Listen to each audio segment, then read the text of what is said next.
All right, well, good morning, everybody. I hope as your lines sync up and your AV comes together, you can hear me. We'll give it another 20 seconds or so for all the participants to be ushered in. But my name is Parker Filer.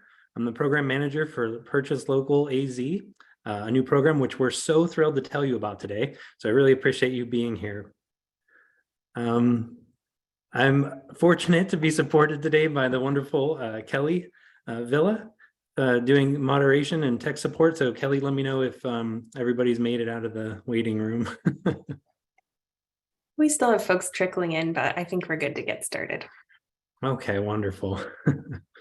Well, again, first and foremost, thank you all for your time and your continued interest. I know this project has been a while in the making, but this is a really a red letter day, a milestone for all the partners, and we hope for all of Arizona. So just for the record, some housekeeping off the top. I want to reiterate that this meeting is going to be recorded. And so if you've registered for this webinar and you're here today, you'll be receiving the recording, and it'll also be posted in one format or another on our website later this week. There'll be 2 opportunities for questions during this session. So we'll take a break at about the 30-minute mark and check in, and then again at the end of the session. Excuse me. We also have some folks hopefully joining by phone. So I want to thank everybody who's made it without Zoom. It's great to have such a strong turnout to today's session. If you are joining by phone, just be aware you can press *6 to mute and unmute yourself if you want to chime in. If you're on the Zoom call, you can, of course, use the chat function, and Kelly and some of our moderators will help elevate your voice for sharing questions. So feel free to submit those at any time. We're going to do just one poll, and your responses will be linked to the information you submitted when you registered for today's session.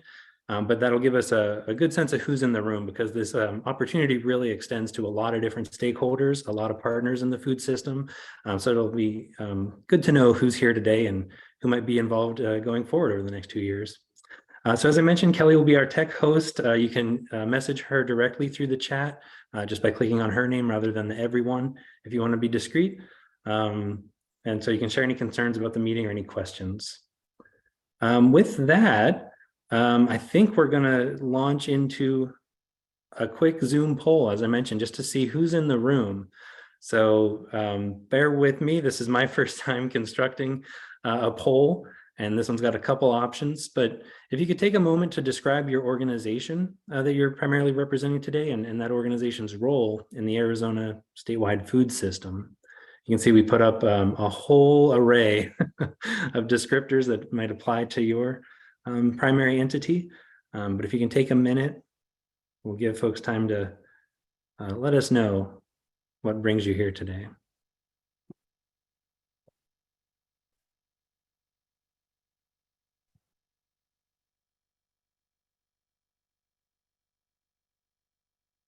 Hello?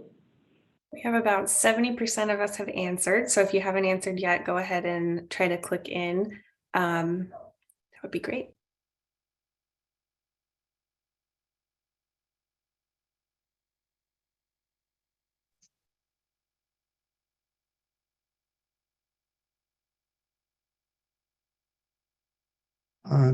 Good morning, everyone.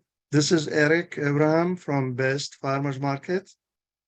So I'm just joining the meeting today by myself. May she have another, she is in her other job. So we would like to participate in this meeting about my understanding purchasing local, which always we trying to find new sources for produce, especially to purchase from local farmers. So that's why I'm here today, and I'm glad to be here. Wonderful. Well, thank you so much for that, Eric. It's good to have you here. I know we have a couple representatives from farmers markets, so yeah, the more the merrier. All right, and I see some poll results. So yeah, it looks like a strong showing. About a third of the folks on the line today are food producers, identifying as ranchers, farmers, growers, or value-added product makers. So Grateful for you and your service. We also have about 30%, 31% representing CSAs, food banks, co-ops or grow-ops. So wonderful. Thanks for being here. And then it looks like our third largest contingency with 8% is food banks or food pantries. Or no, I'm sorry. Look at that. There are a lot of options, aren't there? If you scroll down, we have about 42% also representing nonprofits. So yeah, community organizations and coalitions, government organizations. Great. This is a rich tapestry of folks across the food system. So that's super helpful. Thank you for doing that. All right. Well, so just a quick overview. It's a really straightforward agenda. It's in 3 parts. First, we're going to talk a little bit about what is this thing, Purchase Local AZ. And then we're going to shift gears and drill down on how to concretely get involved. What are the next steps to submit your interest and partake of this program. And then finally, as promised, there'll be time for questions at the very end. But there will be also questions halfway through between section 1 and 2. So without further delay, and recognizing we have a couple partners on the call and giving everybody due time, we'll just jump right in with what is Purchase Local AZ. So as I mentioned, my name is parkerfiler. I just joined the Pinnacle team earlier this month. So I was brought on to be managing this Purchase Local AZ program. But if you've been a fan and following Pinnacle and our partners for the last several months, you may have participated in some listening sessions referred to as the Local Food Purchase Assistance Cooperative Agreement, LFPA, or the LFS, the Local Food for Schools program. So those two programs are coming together now, and we're branding it as Purchase Local AZ, which is basically an opportunity for food producers in Arizona to expand your businesses, help support food banks, voucher programs, help ensure that schools receive fresh local produce, dairy, and protein, and really get food to food insecure Arizonans, people in rural communities and underserved communities across the state. So as the banner at the bottom of this slide relays, we've got a strong group of partners here between the Arizona Food Bank Network, the Arizona Department of Economic Security, Arizona Farm to School Network, and the Arizona Department of Education, as well as Pinnacle Prevention.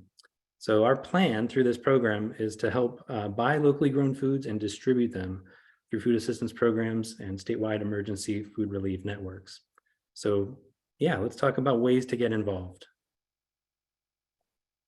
For those that are just joining the conversation, the broad strokes of this are that, as you may recall, during the 2020 to 2022 pandemic years, there were some real strains that came to bear on our food system, really drew a lot of intense spotlight on shortcomings and inequalities that some of us in food systems work knew about.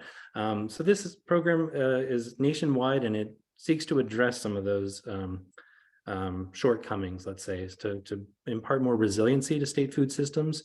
So the 2 USDA programs that these funds are coming from are, one, the Local Food Purchasing Assistance Cooperative Agreement, I mentioned LFPA, and then the LFS, the Local Food for Schools programs, which are both under the USDA Agricultural Marketing Service. So those are coming down to the state. It's about $12 million over the next 2 years, primarily earmarked for purchasing local food. And like, as I mentioned, this funding is intended to maintain and improve food and agricultural supply chain resiliency. And we're going to do that by supporting local, regional, and socially disadvantaged food producers by buying food and distributing it in remote, rural, and underserved communities.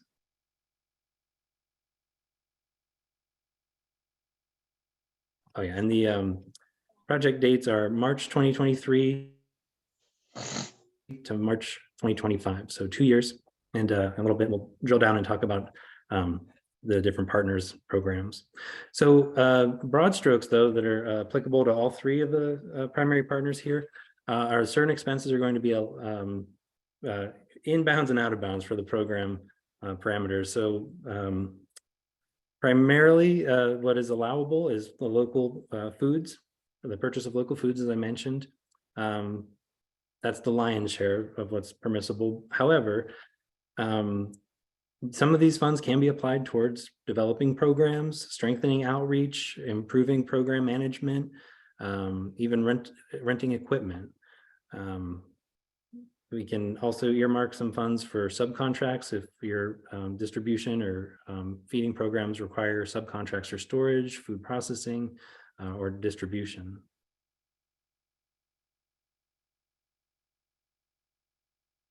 And of course, some things are not allowed. These funds are not going to be applicable or cannot be used for permanent infrastructure, equipment purchases, payroll, or any food production regulatory hurdles or concerns such as crop insurance or certifications. Okay, so again, backing out broad strokes, there's going to be 3 what we're calling buyers as a part of this program, Purchase Local AZ. So if you're a food producer, you might reach out to any one of us. We are the Arizona Food Bank Network, Pinnacle Prevention, and the Department of Education, representing schools participating in the National School Lunch Program.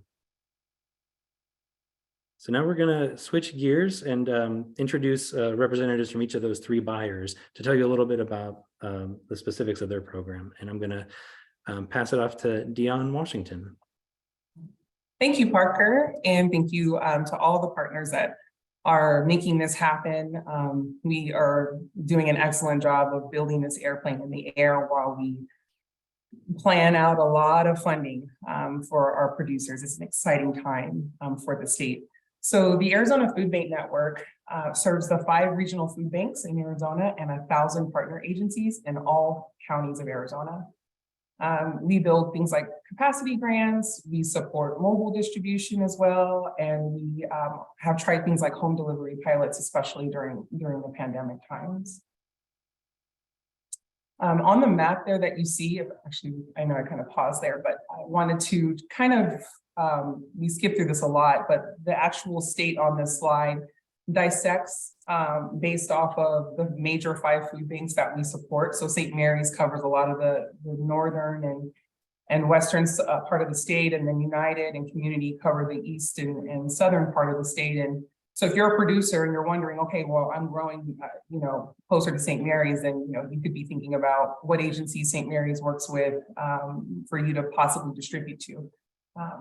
And just so you know, we do support the food banks, and we make sure that they understand what food we're buying, and we ask them where they would like it distributed. We kind of serve as this servicer.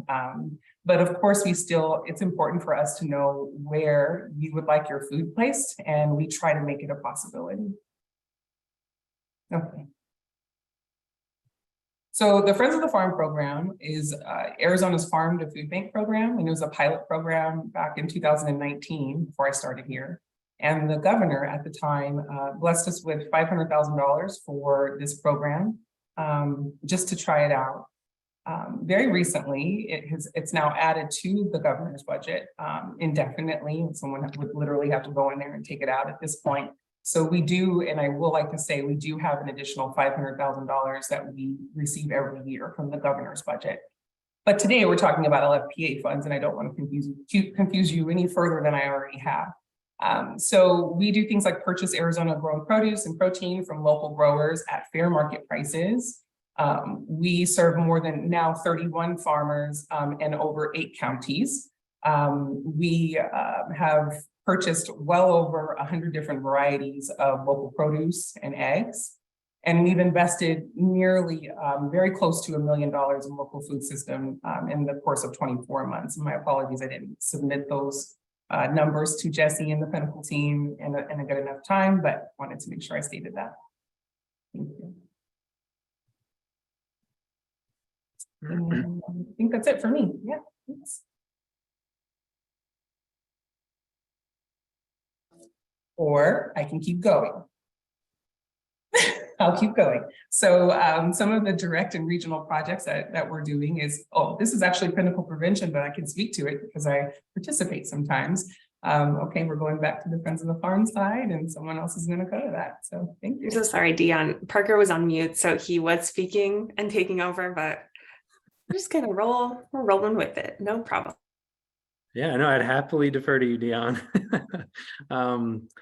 Yeah, no, so as another buyer under this program, Purchase Local Arizona, Pinnacle Prevention will also be buying your food and pairing it with deserving programs and great organizations across the state. We do things a little bit differently, but basically we're looking for creative proposals that will continue to make a difference in local food production and distribution, serving communities across the state. We're thinking about direct market and regional food partnership projects, such as a producer creating delivery bags to senior housing sites. That would certainly be within the intention of the grant. Supporting under served and socially disadvantaged populations. Maybe a farmer wants to set up a no-cost monthly farm stand outside of a WIC clinic, or offer build your own produce bags for WIC participants. If there's existing work being done along those lines, a nonprofit could expand an existing program to expand their geographic reach or number of participants. We basically want to hear from you, hear your ideas, and we want to sustain, support, and increase initiatives like this. Let's see. There's going to be some limitations, I think, as we're, as Dion said, kind of finding our feet with this new opportunity. We're one of 49 states across the country to get this funding. And so with 3 strong partners, we're going to lean into this together. And the Pinnacle team and I are going to be starting year 1, sourcing from single food producers or aggregators who work with multiple producers. We're going to be looking at contracts that top out at $50,000 over a 12-month period. So those are our guiding principles for this first year. And we're also, going to be flexible, like I said, to consider partial payments up front, case by case. And with that, I want to toss over to our friend Ashley, representing the Arizona Department of Education today. Thank you, Parker. Hi, everyone. I'm Ashley from the Department of Ed.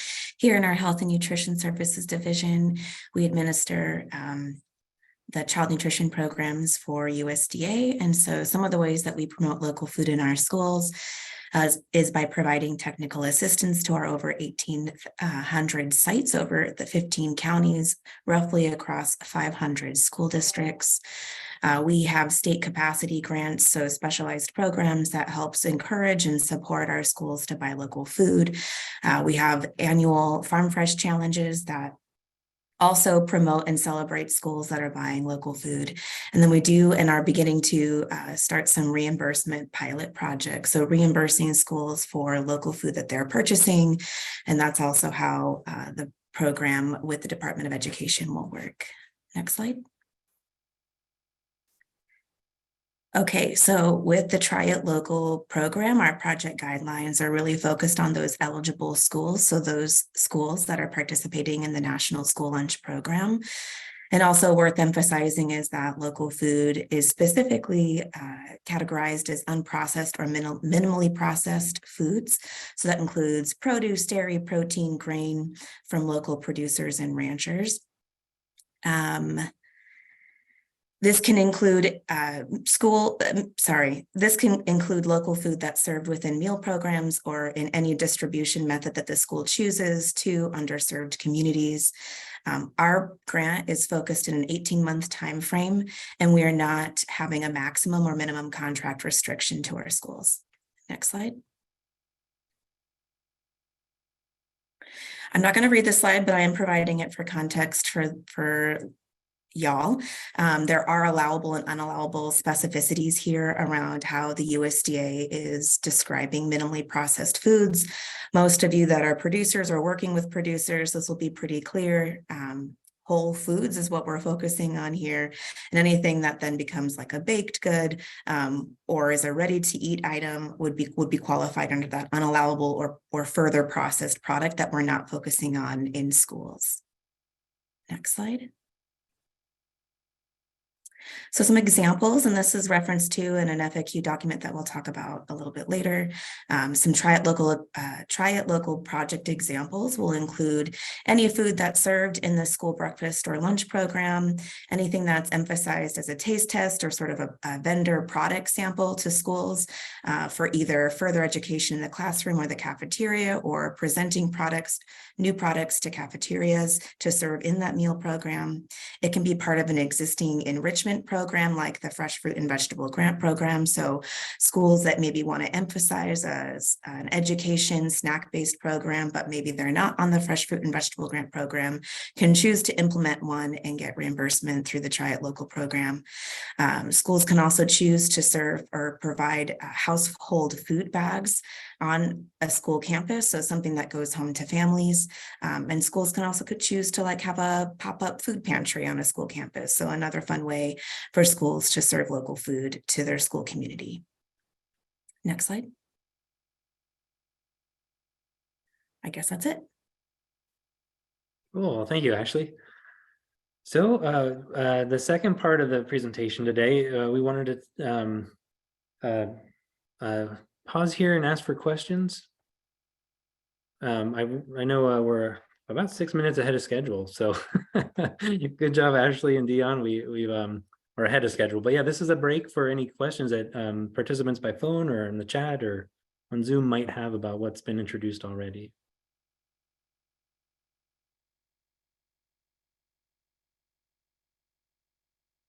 Or go ahead, Jeff. I saw your hand first.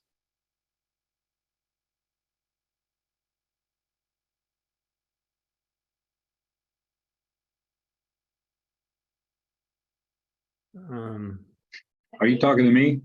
Yes, sir. Yeah, sorry. I don't know if I muted myself again, but the floor is yours. I saw your hand. You said Jeff, and I thought I kept waiting for Jeff to talk. I'm Bruce Quinn from Yuma Food Bank. We have a project with Arizona Western College. They have a ag group, ag education, which morphs into the University of Arizona Ag Education.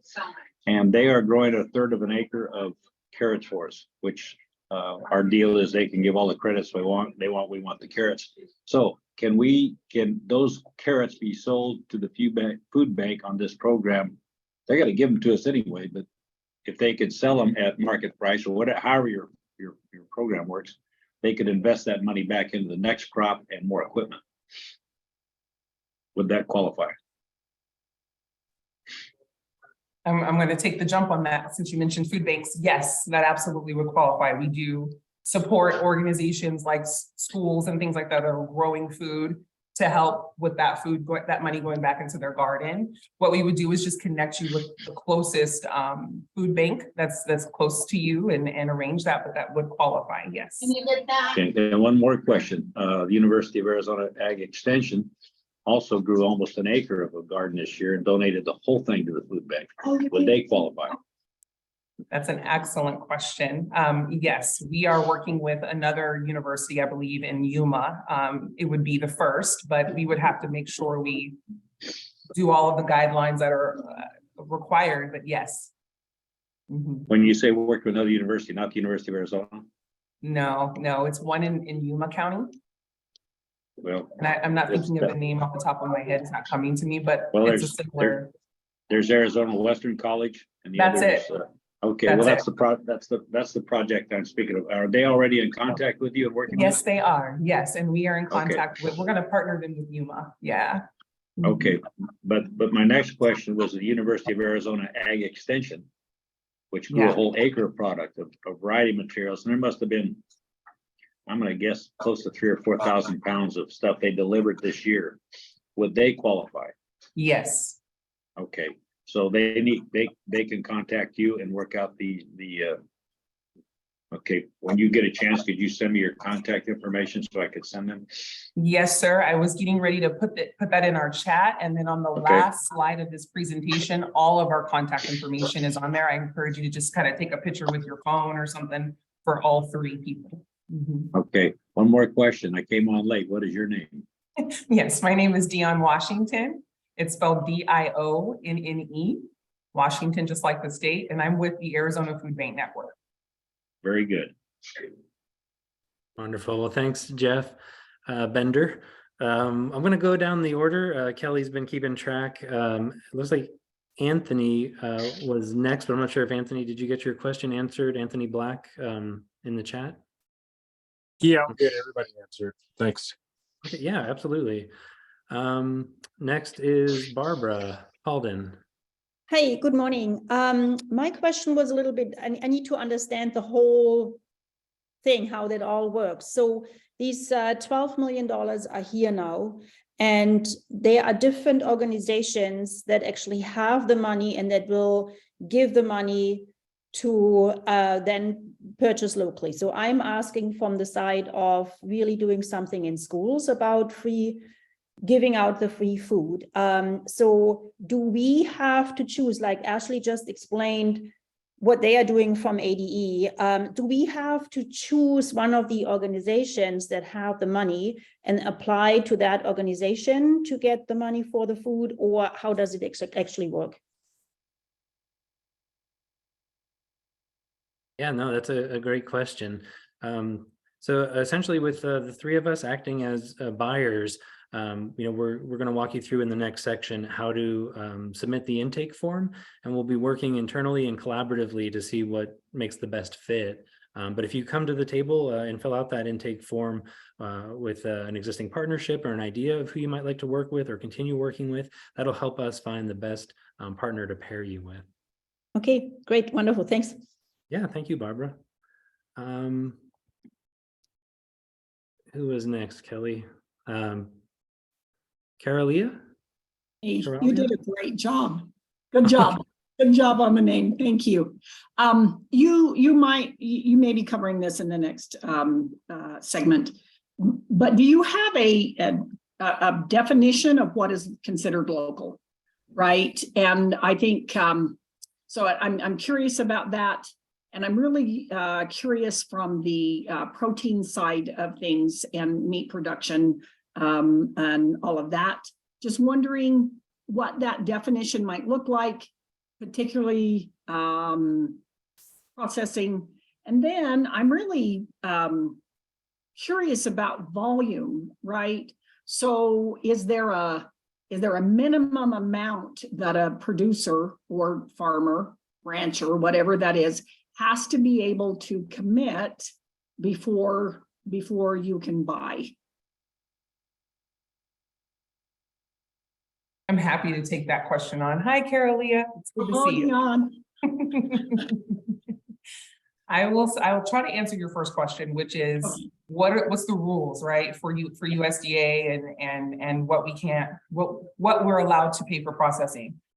We are actively getting that question answered for us for meat and dairy. So if you'll allow me some time to get back with you, I will say though, you will be one of my gurus and teaching me how to process the meat properly. I know that you're certified. I know that USDA approves of how you process meat. And because this program has never, at least my program has never purchased meat before, I really need to learn from your producers and from you, as well as get the approvals and denies from the USDA. And that's all in the works right now. I will say though, we have purchased meat in my program in the past. Ground beef is particularly what's common and what our food banks are used to, but we are very open to other cuts of meat. I would love to see a meat list that I can just submit to my food banks, and say, okay, here's what all of our state producers can do. What would you like to purchase? What is feasible for you? That's at least how we're going to be operating over here at the food bank. It will not delay us from purchasing, but it will be a case by case for meat and dairy. Sure. Okay. I appreciate that. I just didn't know if there was a definition about what's considered local. I'm assuming that means it must be produced in Arizona, right? It has to be Arizona. Not at all. No, ma'am. It could be in Arizona and 400 miles around us. Okay. Wow. That's what I was looking for. Okay. Thank you. We do our best not to procure from other states unless we have to. We talk to our neighboring food banks to make sure we're not in their territory and purchasing, but technically we do cover, including tribal areas, our food banks do. Okay. And I appreciate that. Okay. Thank you. Yeah, great question and great response, Dion. Thank you for that. And yeah, just as another plug for the next section, we will be going or referring you to the FAQ page where we've tried to consolidate a lot of this information that comes from the USDA and the FLPA, FLS programs. But great questions. I see Michael Ishmael's hand is up. And thank you for the questions in the chat too, everybody. Go ahead, Michael. Yeah, my name is Michael Ismail. I'm the owner of Thrive and Grow Farms. We're a local producer and aggregator. And I have a question, Parker, you mentioned in regard to Pinnacle and some ideas there. You said something, or there was something on the slide about the idea of a stand outside a WIC clinic. And I'm curious if that's something that's been done before and whether if there is a past experience on this, if this is something that's typically done with single producers or rather a group of producers that's almost more like a kind of a mini farmers market outside of WIC clinics. If there's any more information or anything you could maybe add to that. I'm interested in that idea that was posed on that slide. Yeah, well, thank you for your interest in that. I can't speak personally to direct experience with that kind of model. I don't know if anybody on the call representing any of the partners is able to and willing to. But I think we put it in there definitely as an example of the kind of project that would definitely meet the intent of the grant. Oh, Adrian. Hi, I just really quick on that. It has been done elsewhere in the past. One thing I would state on that though is that with the pandemic, a lot of WIC services did transition to online only. So there are some clinics that do see families both in person and online. There's some that just do online. So if you're interested in exploring that avenue, you could do a single farm stand, or it could be like a mini pop-up farmers market would be great. But I would check with the site first to see what the foot traffic looks like at that clinic, given that a lot of those services currently still are online. Thank you so much. That's helpful. I appreciate it, Adrian.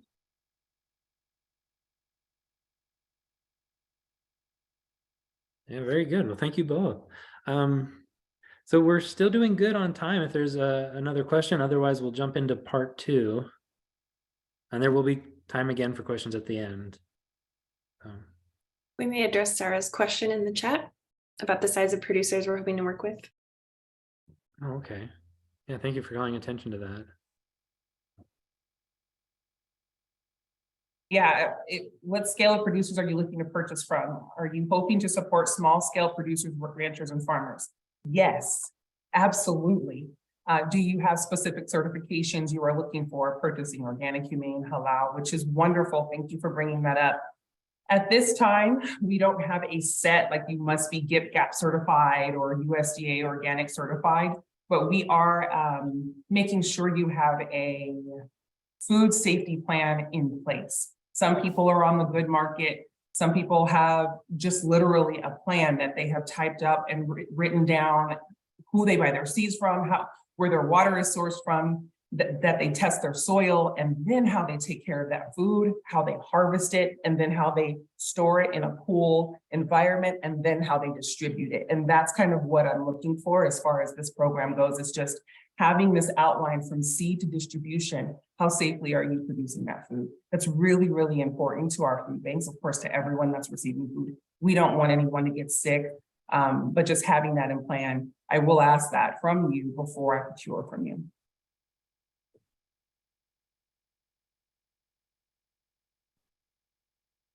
All righty. Well, I think we'll move into section 2. And as I mentioned, we're going to drill down a bit now on how to get started. So I'm going to throw back to Dion if you want to walk us through the producer intake form.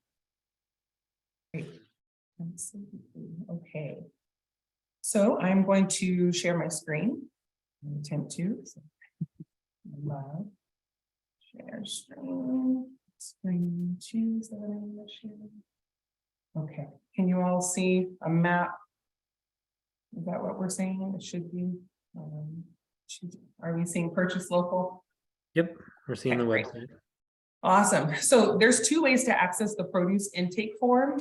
The main one I really would love to kind of send everyone to is that purchaselocalaz.org. But you can, if you go to Friends of the Farm, you can definitely look it up on my our website here. I'll go to both. So this is particularly for Friends of the Farm. It talks about the program for the Food Bank Network, and you can apply here. And we also have an FAQ if you're curious about the program, any questions you might have. So here's the producer intake form, but from Purchase Local Arizona, it's literally on, I think, almost every single page. So good job, Pinnacle Prevention, in building this website out and just really putting in front of our faces as producers to apply. So you would click on that either way, either website, it's still the same form, which is so important for producers to know. You fill this out one time, it's going to me, Parker, and Ashley, and anyone else who's procuring produce that has access to this Google form. And so the beginning of it is just, you know, a very brief overview of Purchase Local Arizona, as well as talking about this webinar that we're doing right now. There's a phone number. I'm not for sure whose phone number that. I think it's Parker's or Pinnacle's. It's one of them, it's not mine, but if you want mine, I'll give it to you as well. If you need help filling this out, that's an excellent number that is connected to Pinnacle. You would fill out your email, your name, your organization, your phone number, mailing address, physical, if it's different than your mailing, your website and social media. That's really, really important. We're learning with the USDA that there might be a chance that we might have to tell some stories, right, of who we supported in this program. So having your social media is so important, or website. So please don't skip over that. We would love to tell your stories along the way. And then indicate what your role is. And if you're multiple, click multiple, please. And if you don't want to answer, don't answer. It's okay. Are you interested in selling what you have available now or planning a contract for bulk purchases? So when you see something that says spot purchases, that's like right now or very soon I'll have it and I don't need an agreement, Dion, just buy my carrots, please, right? Or you might say, hey, we need an agreement. We feel more comfortable planting this seed knowing that you're gonna buy it. So let's come up with an agreement. And we might need some money up front. So let's go ahead and come up with an agreement. Or both, or I have no idea what's good for my business or my farm, and that's okay. We'll navigate with you to help you decide if need be. Products for purchase. So this is probably where I get the most questions because people kind of tend to overthink it. Please know that when you fill this part out, what product type, packaging, and cost, this is just like an idea of what you have. Let's say you fill this form out this season, but next season the carrots went up 50 cents because the seeds went up 20 cents or whatever, or you lost someone, so you're working on the farm a little bit longer, or whatever the reason why your cost went up to whatever it did, or went down to whatever it did, that might change. And so as you're working with each partner and each buyer, is when you'll really give them the details of the product type, the packaging, and the cost. But just for filling out this form's sake, go ahead and just fill out your list, or you can say, I'm gonna send Dion or Parker or Ashley my availability list, or you can upload it right here. And we will just take it off of the submission form. Proposed start date, proposed end date. I know some people are asking, can I ask for a 2-year agreement? That's awesome. And I love that you're thinking that way. But at this time, we're working in fiscal years. But that does not mean that there's no funding. It's just the way that we are able to contract out. We also have to keep in mind that there's a lot of producers out there that we may not have been in contact yet, and we have to make sure we're being very intentional, that we're being equitable when we're reaching out to producers. If you have distribution sites in mind, this is really, really helpful. I think for all partners, but really for the food banks to know if you have a certain organization, maybe you're already donating to the food banks, right? And that's just a donation, but how cool would it be to get your donation paid for? You know, do you have relationships already in your community? Which we hope that you do. And if not, let's help facilitate some for you. And then again, a list of sites. A few farms are submitting proposals in, and thank you. I see your maps and where you want to go, or a list of counties that you can cover. That is perfect. That's perfect what we're looking for there. Do you need delivery or aggregation assistance for your project? As Parker covered, those are things that we can definitely cover for both programs. I'm not sure for, or I am sure for Pinnacle Prevention as well. Please list all organizations you'll be partnering with. That's helpful, just because we meet frequently. We meaning the partners of LFPA and Purchase Local Arizona, as well as LFS. So if you're talking to me and Ashley, but you haven't made contact with partner or Parker, that's important for us to know so we can introduce you to him. There might be a small, maybe CSA project that you could still handle on top of the large volume of produce that you're selling me at the food banks. This is just an example. Or it could be, no, I'm a small farmer and I'm just going to work with one org. That's fine too. Please describe any food safety certificates you hold. We just covered this. Of course, we always refer to Gift Gap, but that's just because that's the one that's USDA certified, and that's the one that we frequently talk to, as we all know. But we're not auditing, we're not requiring that you have to have Gift or Gap, but we will ask for a food safety plan. Demographic questions. These are all questions that are collected for reporting purposes. We have to make sure that we're reporting to the state and to USDA, all of these different demographics, but you still have the right to say, I don't want to answer it. So the first one is, does the primary operator of your farm meet LFPA definition of socially disadvantaged? That this is the definition. I'm not going to read it, but it's there. You can read it in your time and say yes or no, or I prefer not to answer. How does primary farm operator describe themselves? That's very self-explanatory. These are very self-explanatory things you would just click on and click through. If you want to share your age, go for it. I really like to see that because I think we tend to focus on our farmers being 50 plus. And so is that really true, or is that just a statistic that we keep reporting? So please, just consider that when you're filling that out. The following set of questions are used to gauge disability. So again, very self-explanatory. Just say yes, no, or I'm not sure. And then finally, is there any additional information you would like us to know about you, your operations, our product? Are you a family-owned farm? Are you the first dairy farmer in your generation? I don't know, just different things that is important for us to know as a partner of Purchase Local AZ. And that is the entire form. I'm going to stop sharing my screen. Yes. Okay. Parker, I'm not sure if you want to leave it for questions or towards the end.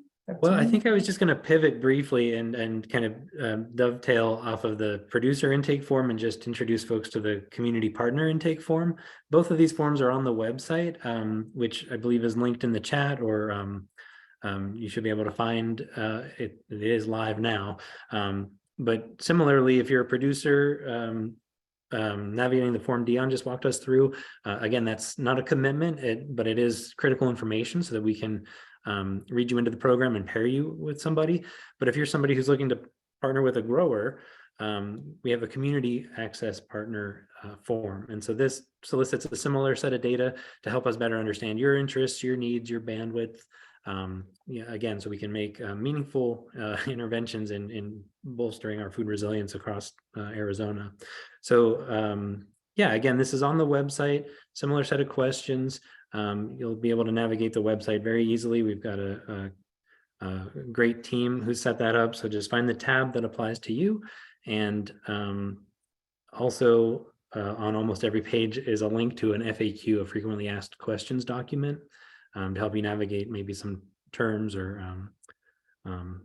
aspects of these forms. Yeah, Kelly, thank you for putting that URL in the chat for the website, purchaselocalaz.org.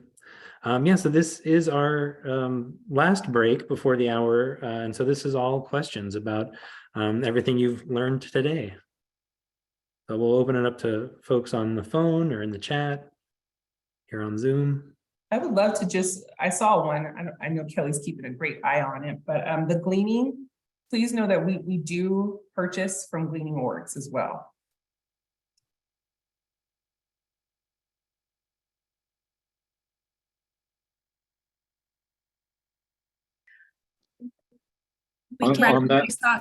I saw your question in the chat.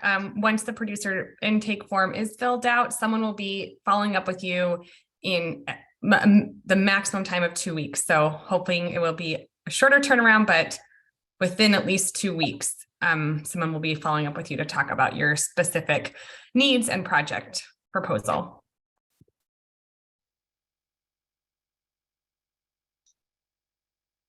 And Kelly, I can, if I see a question, I can just answer it if you want me to, or it's up to you. I'm balancing folks with raised hands, people that have spoke and have not spoke, and also people we haven't heard from yet in the chat. So I saw Emma's question, then I want to go to Rebecca, Emily, then Jeff. Okay.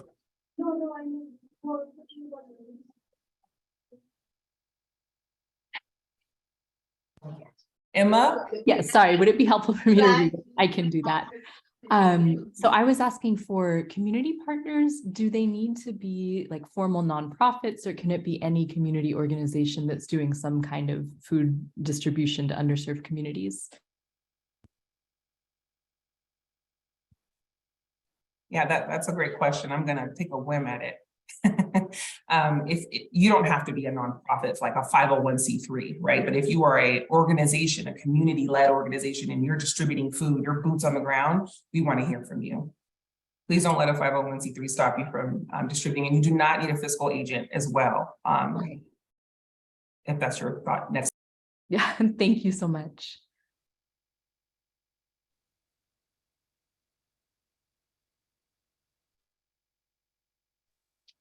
Okay, Kelly, who did you have next? I just got the unmute button from Kelly. This is Rebecca from the Prescott Farmers Market. Thanks all. In terms of the aggregation of multiple producers and a lot of us organizations working on the ground to connect to one another, how would you all prefer an application be filled out? Would you prefer like a single point organization to fill out an application for the group as a whole, or would you want to see something from every organization participating? I have my colleague here with NACOG Head Start on this call with me, and I think we're both sitting here thinking, who fills out which form when, and who does that go to? Yeah, that's a great question. So I'm going to use Rosebird as an example. Andrea did a great job of this, and there were some things that happened in between. So she submitted the proposal, right, the form, and she put that she works with all of these farmers. She listed them there. Not all the farmers necessarily gave her proposals or filled it out themselves, but she stated to me that, you know, she's working with these set of farms and that they might have these things like eggs, mixed produce, not detailed, right? But just, I've got this farm that I'm supporting and I'm working with. It's really on the aggregator, at least from the Friends of the Farm. It's on you to go back and ask them what they're growing, what they're producing, when they're going to have it ready. And then when it's time to do the agreement, we would all need to be sitting down together to talk about that. Even if it's just you and one farmer at one time, we need to be talking about that for each one. I hope I answered your question. And then also for Andrea, she had two farmers send me their own proposals for her hub, as well as Rodney and Daphne's Grow Up. They sent me their own proposal. It had these 5 farms in it, but 2 farmers, they were above and beyond and went ahead and just submitted their own proposals saying that they were with this particular aggregator. Does that help? Yeah, so on the producer end, that's helpful. For the receiving organization, so Head Start would be the ones receiving the procured food boxes at the end of all the aggregation. Does Pinnacle want to see something from Head Start specifically? You could consider filling out the community partner survey as a way to decide, yes, we will be receiving that food. And you can also list them, Rebecca, like in the producer intake form as like a distribution site if you have ideas for the community partners. If you've already been talking to community partners, say like you're an aggregator, you're working with a bunch of growers, you want to do CSA deliveries to a bunch of different sites, you already have an idea of what sites those are going to be. List those for the distribution sites. And then also the more information to echo what Dion said, the more information you have about the producers that are going to be involved in the aggregation, knowing that that might fluctuate month to month. On the other end, we'll have monthly reporting that aggregators will help to fill out to say which producers provided product for a CSA type of model for that specific delivery or that month. But if you have a general idea of the group of producers that might be involved with a CSA or an aggregation project, it'd be best to list as much information as you have, even if they all won't be participating at the same time. That's okay too. So the more information you have, I guess, the better. Okay, I see Emily had a question. I'm not sure if it was Heller or Owen. Emily Hi, it's Emily Heller. Hey, Emily Go ahead, Heller. Emily. Good morning. I am a small scale grower, producer, and my question is about the time frame of the proposals. It's a 2-year program, but do you want to receive from us proposals and project ideas for the full 2-year program, or do you want to have just the emphasis on year 1 at this point at the startup period, or do you want the entire time period fully fleshed out with our farming plans? Thank you. Another great question. I don't know if Dion wants to jump in on this, but for Pinnacle's part, we're just looking at contracts within the next 12 months. I think as Dion alluded to, I mean, they could be, I have this now, it's available to partner off or purchase off or something I will have in a couple months.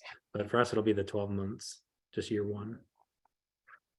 Yeah, and for the food bank network, it's varied. Some people have given me proposals for 1 year. Some people have given me proposals for 2.5 years. What I do is just take that entire proposal and plan out what I can with you in that year.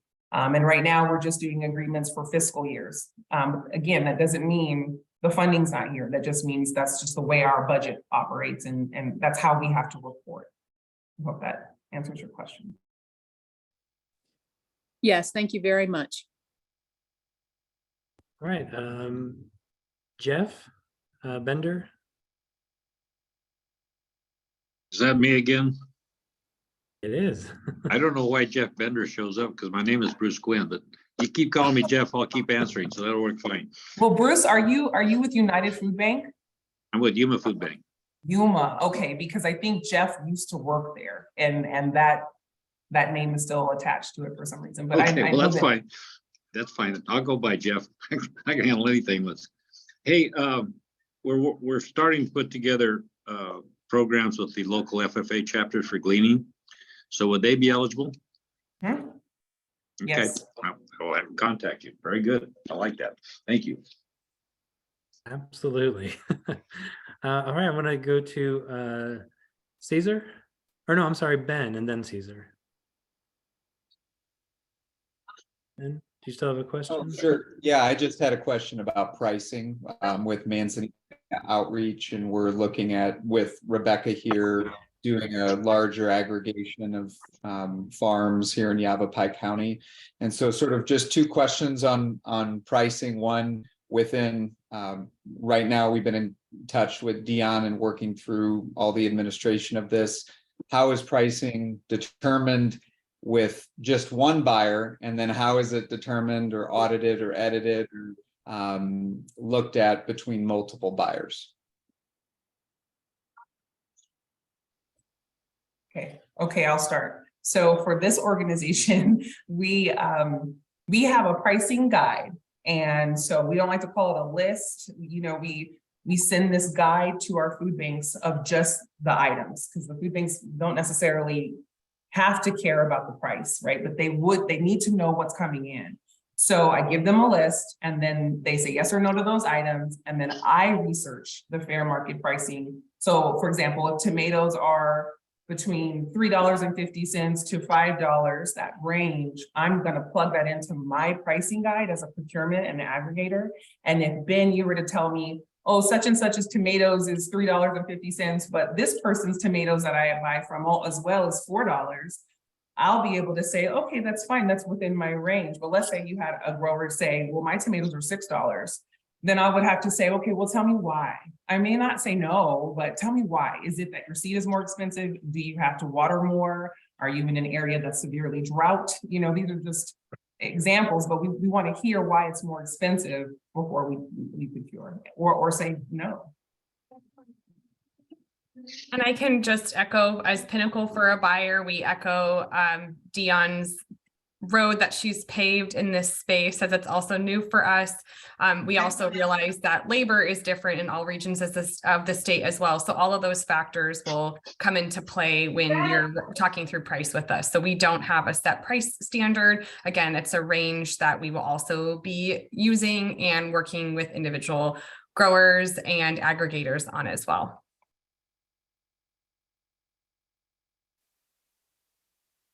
Wonderful. Well, thank you, Dion and Jesse, for the clarification there.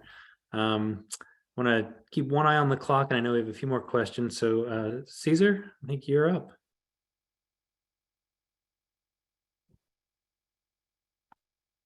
Good afternoon. I think most of my queries were answered, especially the one with the head start and then the one after there.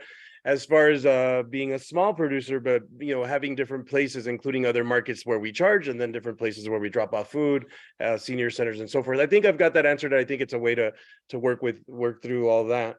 What I just wanted to clarify right now is, even if we have the fiscal year or the 1 year commitment, and within that 1 year commitment, equipment rental. Okay, so in a farm plan, you're planning for the year, but you're also planning for successive years, right, as well. So I get the whole year thing, but what if, and I did hear that at the beginning, and I did hear that in the pre-meetings for this too, what if in that plan there was some support to get to expand food production to get to these other markets, right? So we could sell more food, right? And so was that in there too? Is that in the sort of meetings that we could come together and be like, oh, we might need some support with some equipment rental or equipment, period, right? So things like that, things like that would work within the plan that we'd be chatting about, right? Within this, after the intake form, right? Right. So the way it works for Friends of the Farm is you would fill the intake form out, we would meet, I would do a farm visit. You would show me everything you need. You would say, look, my tractor's broken or whatever, and I've got to rent this to be able to till this, whatever, to grow for you. And we would plan that out and sign an agreement to that, including all of that. Maybe you needed it in advance as well, like a prepayment. A certain person, we would work with you and talk those things out in advance. And it's a case-by-case situation. Awesome. Thank you all for your help. So real quick, and thank you. So if we fill up this intake form, you'll come and visit one of our farms, right? We have two. That basically is how it would work, and we'd figure out step by step after that. Absolutely. It would be one of us, either myself, Parker, maybe Jeff, maybe Kelly, maybe Ashley, but one of us, we would need to come visit you if we've never purchased from you before, don't know you. I'd like to do that for the program if I don't know you personally. So yes, we will do a farm visit in advance. All right. Well, we hope to see y'all here on the south side in Nogales. Thank you. Thanks for everything. Right on. Excellent. Susan, you've been waiting a while.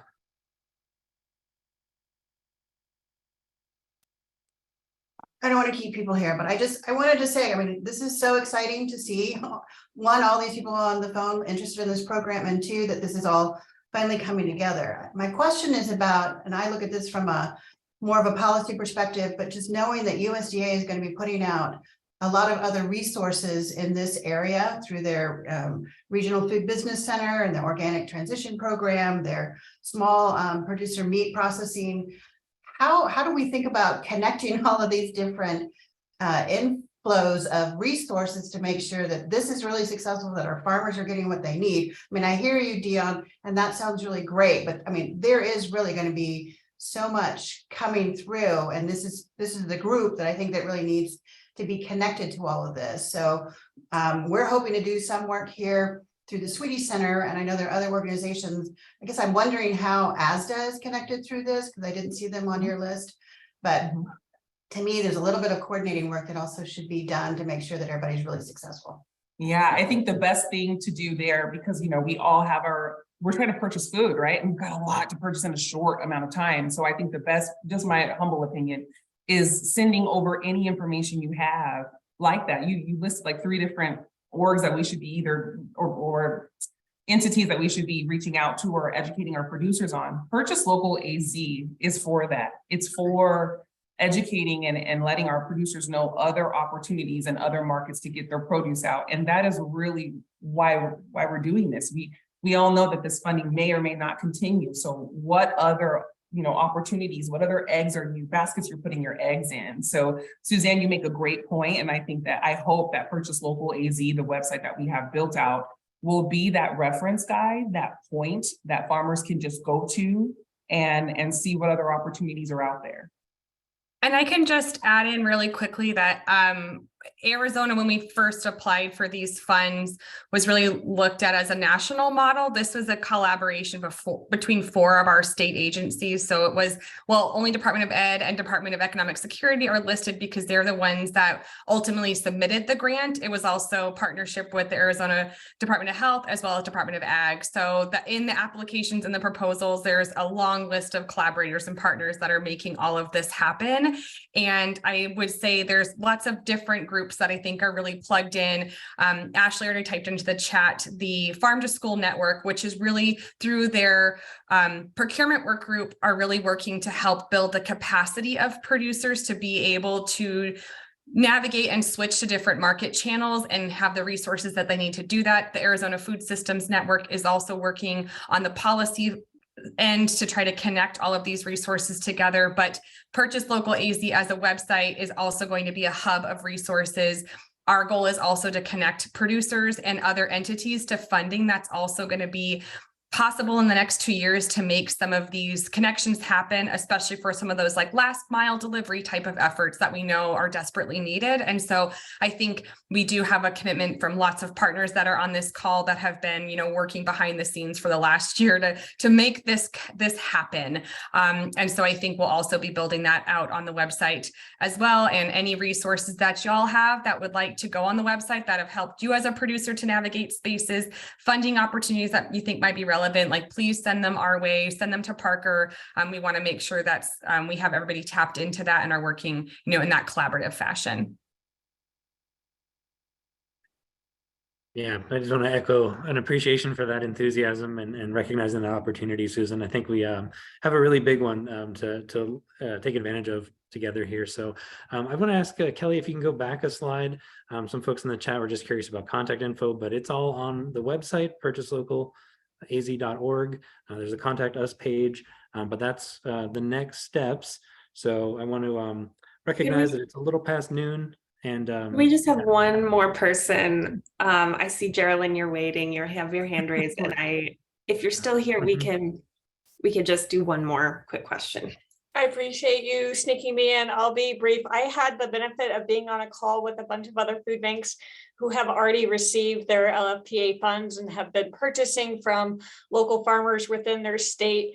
And through that conversation, the prices that they were paying to make this a sustainable program. So it wasn't just, hey, we have this funding now and then it's gone and then we don't have a way to continue supporting it. So they were doing a lot of creative things to create more of a long-term relationship with some of these growers. And I also learned that some of the states actually had a price cap written into it that was based around maybe a produce auction price, different variables depending on what part of the country they were in. Having not seen the actual written proposal that DES submitted, was there anything around price caps or any kind of guidance so that we can establish prices that maybe like as a food bank, we can subsidize the costs in part so that we're buying beyond the extent of this grant? Was there anything written into the grant along pricing? Yeah, I've been reading that grant through and through, and I don't know it like the back of my hand. But I will say that I don't believe that there is a pricing cap. And I will also say that it's to my understanding that this program, Geraldine, is designed to pay fair market prices. We're not trying to cap people at a certain amount. Like if I was to tell someone their tomatoes can't be $5, that's exactly opposite of what we're supposed to be doing with this grant. We're supposed to be listening to what that farmer has, why it costs what it costs, visit their farm, understand that, and then make that case to the state and the USDA if there's an issue. But I do understand you, obviously working for you, you're one of my clients, it's important to keep our costs down as best as possible, but we also need to be mindful that these are producers that, one, have been waiting on this funding, and two, really are charging you what they believe is fair. And so I think as aggregators, we have to be keeping that in mind. That's just my little 2 cents, and I am a producer as well, so I think I'm biased sometimes. But just be mindful of that as you're thinking. I think it's great. Can we get it down to $1.50 on average to spend? Sure, I think that's a great goal, but are we really helping our farmers in doing so? I don't know.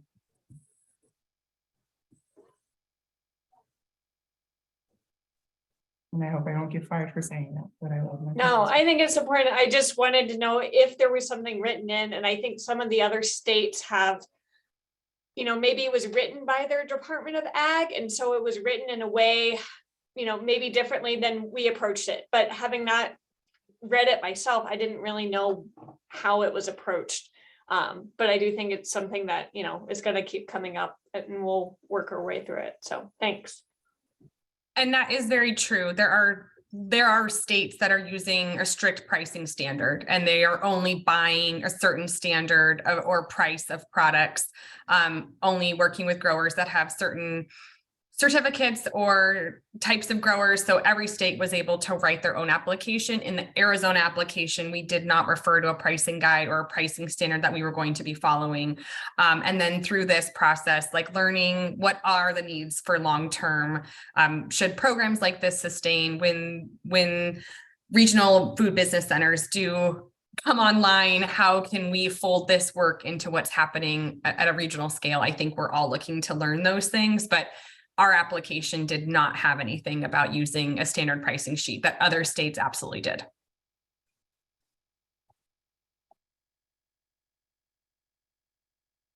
Thanks, Jesse.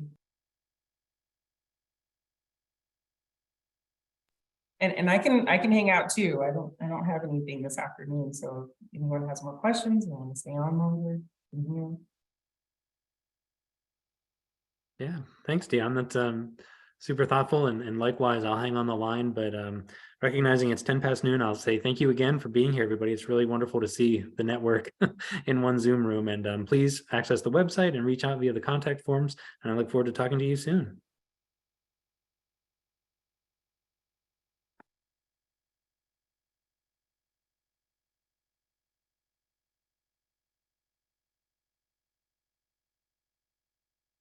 I think I saw Ben say he had a question about Yavapai County aggregation plan with Rebecca. If me and Parker and Deanna are available.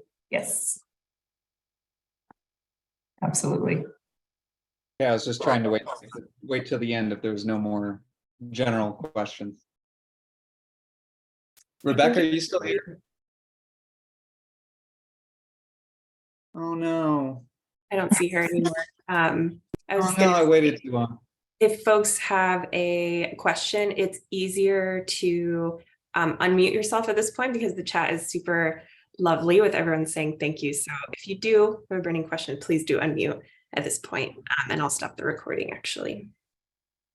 Awesome. Thank you so much, Kelly. Hey, Parker.